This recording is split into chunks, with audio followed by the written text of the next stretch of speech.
ایک اصطلاح ہے ہومیوپیتھک میں، ایلوپیتھک میں مجھے نہیں پتا ہے کہ نہیں، اس کو کہتے ہیں ایسڈ ڈیبلٹی.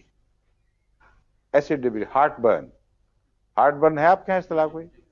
کیا ہوتا ہے ہارٹ برن؟ تیزابیت، معدے میں تیزابیت. معدے میں تیزابیت. جی.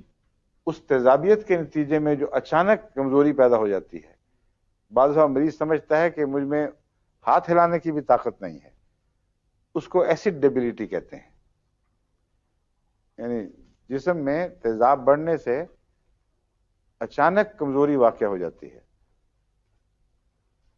ایسے مریض بعض جن کو ایسڈ ڈیبلٹی ہو اور کوئی دوا کام نہ کرے، ان میں نے دیکھا ہے نقص کا بعض دفعہ جادو کا سا حکم رکھتی ہے.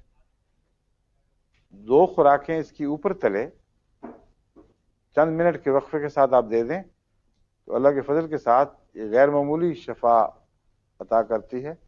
وہ مریض جو پڑا ہوا ہے، ڈاکٹر بلا لیے جاتے ہیں، بعض دفعہ ہارٹ اسپیشلسٹ بھی آ جاتے ہیں، اور وہ سمجھتے ہیں کہ دیکھ لیتے ہیں کہ دل کی تکلیف نہیں، لیکن پتہ نہیں لگتا کہ کیا کریں.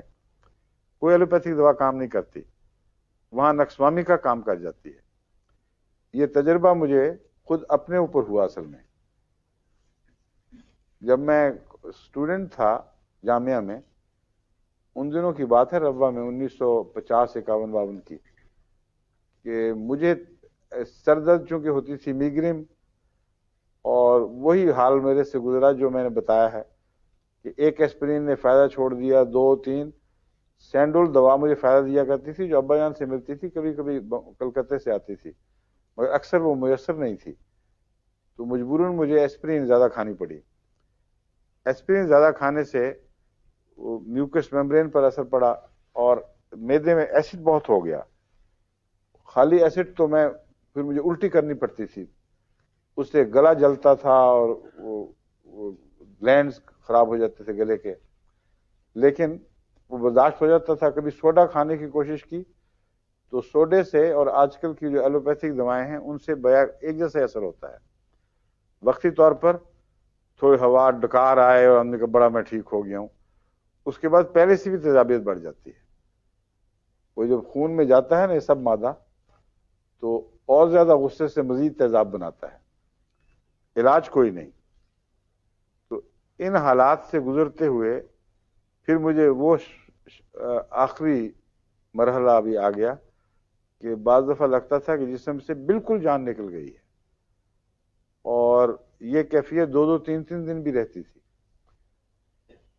ڈاکٹروں کو بلایا گیا، ابا جان کو بھی پتہ لگا، انہوں نے بھی جو بھی اچھے ماہرین تھے ان کو دکھایا. انہوں نے کہا جی دل کی تکلیف نہیں ہے، لیکن علاج کوئی تھا نہیں. تو اس دوران پھر میں ہومیوپیتھک میں دلچسپی لینے لگا. جب ہومیوپیتھک شروع کی تو مجھے پھر نقص کا خیال آیا. میں نے کہا یہ مجھے سوٹ کرنا چاہیے. اور ایک دفعہ میرا ابا کے گھر کچے مکانوں میں جو ہم ربوہ میں ہوتے تھے، میں اسی طرح پڑا ہوا تھا، بالکل لگتا تھا کہ ہاتھ بھی زور سے ہلایا تو جان نکلے گی. اور میں نے میرے پاس سے کہہ کے نقص کا منگوایا، اور 15 منٹ کے وقفے سے 2 خوراکیں کھائیں، اچھل کے کھڑا ہو گیا. ساری نہ طاقتی ختم، جیسے تھی ہی نہیں. اتنا جلدی اس نے مسل کو ٹون اپ کیا ہے. اس کے بعد پھر جب کبھی بھی ہوا ہمیشہ اس نے فائدہ دیا، اور پھر عادت ہی ختم ہو گئی. اس کو میں نے دوسرے مریضوں میں بھی استعمال کیا ہے، اسی طرح فائدہ دیتی ہے. تو نقص کا جب ایسڈ بڑھنے سے مسلز کو کمزور کر دے، اس کی بہترین دوا ہے. نقص کا کمزور نہ کر دے، ایسڈ بڑھنے سے جب مسلز میں جان نکل جائے اور تیزابی مادے اپنی جگہ ہیوک دکھائیں مختلف جگہوں پہ، تو وہاں نقص کا بالعموم فائدہ بخشتی ہے.